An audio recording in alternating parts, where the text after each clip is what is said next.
This is Mission Control Houston. The Expedition 30 crew is back at work on board the International Space Station after an off-duty weekend. Back to more science work as they await the arrival of a new load of supplies that is due to arrive on Wednesday evening. On Saturday morning, the crew was ordered to shelter in place in their Soyuz vehicles during the closest approach of a piece of satellite debris. That debris passed safely by the International Space Station at 2:38 a.m. Houston time on Saturday morning. The first tracking of that hunk of Cosmos 2251 satellite debris came on Friday morning, which was too late to plan and execute a debris avoidance maneuver. This shelter in place was the third time that a space station crew has been ordered to move to their Soyuzes for a possible conjunction with debris. Today, Space Station Commander Dan Burbank and Flight Engineer Don Pettit started their day with the cardiovascular ultrasound experiment. That's a routine health monitoring situation.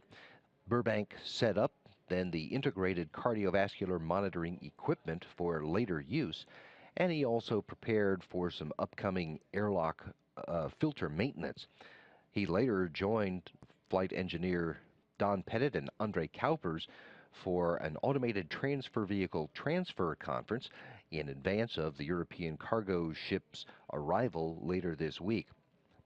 Flight engineers Anton Shkaplerov and Anatoly Ivanishin worked on a Russian experiment which is testing out principles and methods for controlling leaks on a spacecraft. And they were also then moved to pick up work from Oleg Kononenko, who spent some time on Earth observation photography and also worked with Cowpers on ATV rendezvous and docking training. Cowpers and Kononenko will be the prime on board when the Eduardo Amaldi arrives on Wednesday. Cowpers also spent time today on maintenance of the water recovery system components and transferred some software to the agricultural camera. He also then spent time as a moving man, moving items out of the pressurized multi-purpose module.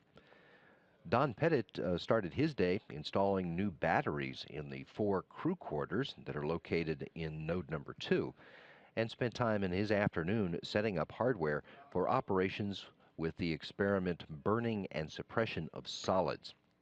On Tuesday, there will be more maintenance than science for the station crew members as they continue to get ready for the arrival of a European cargo ship that is due Wednesday afternoon at 5:33 p.m. Houston time.